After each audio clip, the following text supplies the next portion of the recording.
So imagine you've got this massive group project at work or, at school. Oh, yeah.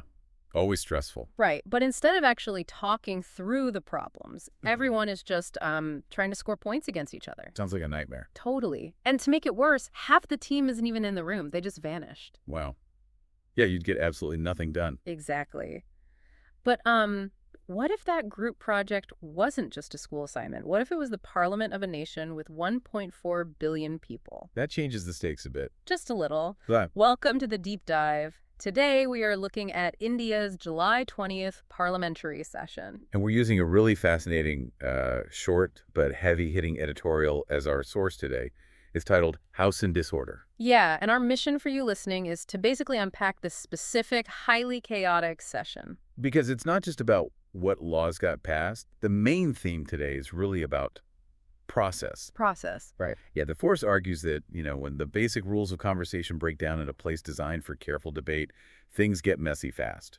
It's like the whole machinery just seizes up. And to understand why it seized up, we really have to look at the mood in the room when the session started. Definitely. You can't understand the chaos without looking at the initial confidence of the ruling party. So the BJP, right, they came in feeling pretty good. Oh, absolutely. The source points out that they entered the monsoon session riding high. They had just secured this massive victory in the West Bengal Assembly election. Okay, so they're feeling triumphant. Yeah, in fact, the editorial says they had plans to make this session a theater of its triumph. A theater of its triumph. They were expecting a victory lap. Exactly. They felt they had a clear mandate and could just smoothly roll out their agenda. But then reality hits. It's like walking into a room expecting a surprise party, and you walk into a fire drill instead. That's a great way to put it, because outside the Parliament building, things were completely boiling over. Right. There was this massive student protest gathering momentum. Yeah, these students were out on the streets demanding the resignation of the Union Education Minister Dharmendra Pradhan. So I gotta ask, protests happen all the time, right?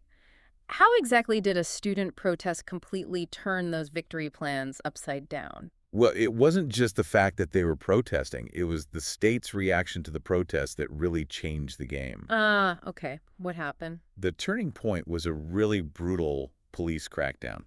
The source highlights some shocking details here. Like what? Well, Delhi police officers were actually caught on film assaulting the young protesters. And there were even reports of attempted sexual abuse by rogue personnel. Wait, seriously? Caught on video? Yes. And once that visual evidence gets out, Yeah. you can't just spin that with a press release. No, absolutely not. That bypasses all the political talk and goes straight to public outrage. Exactly.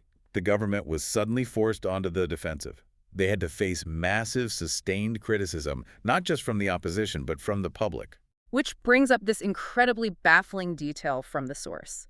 The government is in crisis mode, there's video evidence of police brutality, and the top leaders, they're nowhere to be found. Right. Prime Minister Narendra Modi and Home Minister Amit Shah basically vanished. That is wild. Where were they? The editorial is very pointed about this. It notes that they barely attended the parliamentary proceedings at all during this chaos. So the top bosses are gone. And what about the police who actually broke the law? The source points out that no accountability has been fixed for those rogue police personnel. None. Wow, so zero accountability there. But the Education Minister, Dharmendra Pradhan, he did eventually resign, right? He did. He resigned during the session, which shows the government was desperately trying to manage the public relations crisis. Okay, so they sacrificed a minister to calm the students. But the article also says that despite all this chaos, major laws were just zipping through. Yes, and this is where the author's critique of the process really hits hard. Bills were passed with inadequate deliberation.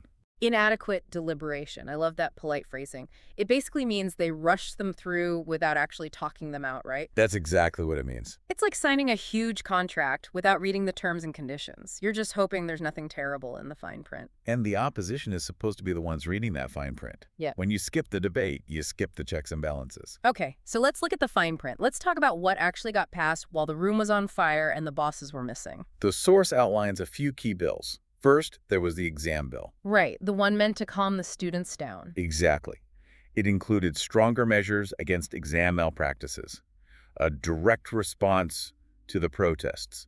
But the editorial questions if that's actually going to work, right? Like, does it restore trust? The author is highly skeptical.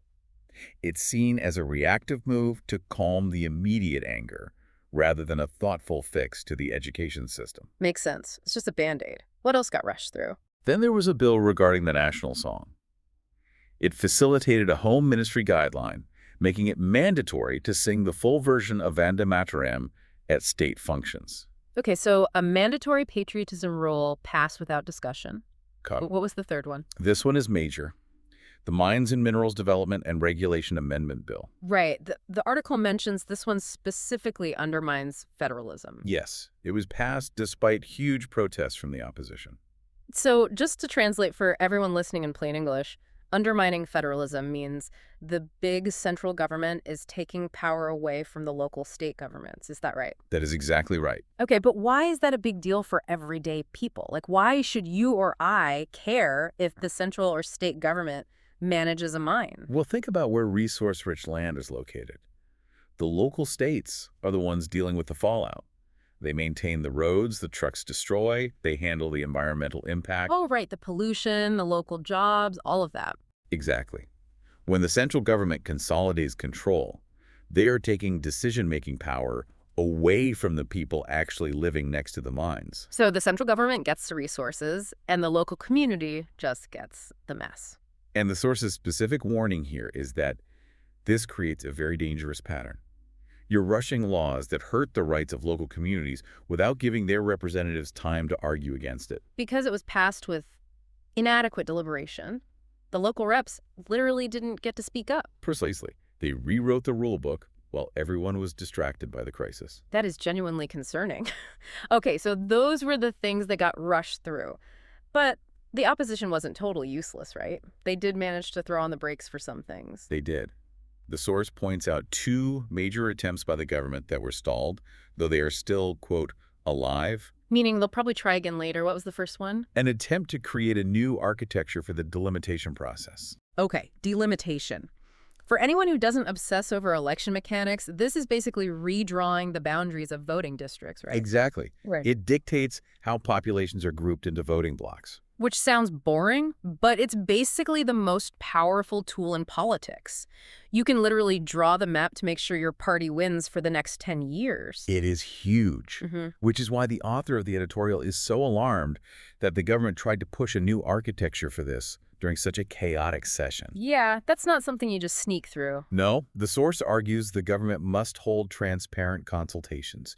They need to talk to state chief ministers about these proposals, not just dictate them. Okay, what was the second bill they managed to stall? A bill to regulate foreign contributions. Mm-hmm. The FCRA Amendment Bill. Right, and regulating foreign money sounds perfectly normal on the surface, but usually this is a tool used to cut off funding to nonprofits or human rights groups that the government doesn't like. Exactly. It can be weaponized. Yeah. Now, because it was stalled, this bill is heading to a joint parliamentary committee.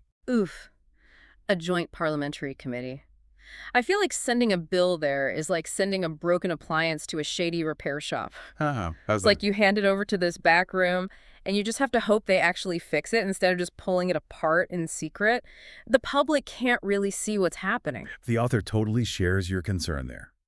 The source explicitly warns that this shouldn't just become a numbers game. Meaning whoever has the most votes on the committee just forces it through behind closed doors anyway? Right. If the ruling party just stacks the committee, it's just a rubber stamp. The author demands that the government hold an all-party meeting and circulate drafts so everyone can actually read them. It needs to be out in the open. Yes. But here is an interesting twist. The author actually warns the opposition not to celebrate stalling these bills. Wait, really? Why not? If I'm on the opposing side and I stop a massive power grab, I'm definitely taking a victory lap. You think so? Mm-hmm. But the editorial points out that political wins change really fast. Ah, meaning don't get too comfortable. Exactly.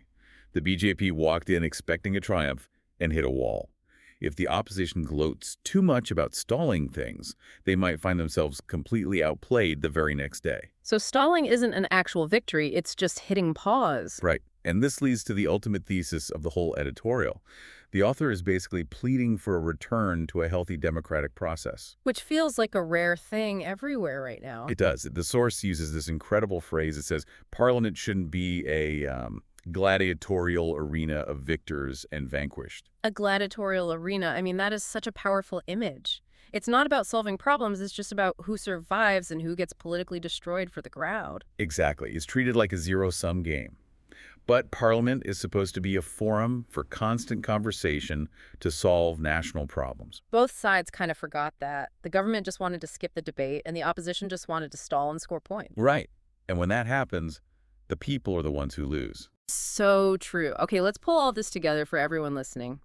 We started with a session that was supposed to be a massive, easy victory for the ruling party. But then it completely derailed. Massive student protests, brutal police violence caught on tape. It created a chaotic environment. And instead of managing the crisis transparently, the top leaders vanished. Laws were rushed through without anyone reading the fine print, taking power away from local states. And the laws that were stopped were just pushed into backroom committees. It's just a masterclass in how a system breaks down. And I think, even if you don't live in India or follow its politics closely, this is such a universal lesson. Oh, absolutely. This happens everywhere. When the process of talking, the actual messy friction of debating breaks down in any organization, the actual work suffers. The laws that govern people's lives suffer because debate is the debugging process. Exactly. If you skip it, you're going to have a broken system. Which leaves me with a final thought for you to ponder today. We always look at the news and ask what the new law is, right? What did they pass? Who won? Everyone focuses on the outcome. Right. But if a parliament just becomes a numbers game where the majority can completely skip the debate, at what point does it stop being a true parliament? That is the big question. Next time you see a headline about a law being passed anywhere in the world, don't just ask what the law is. Ask how long they spent talking about it. Because the process matters just as much as the result. Exactly. Thank you for joining us on this deep dive. Keep asking the big questions, look under the hood, and we'll catch you next time.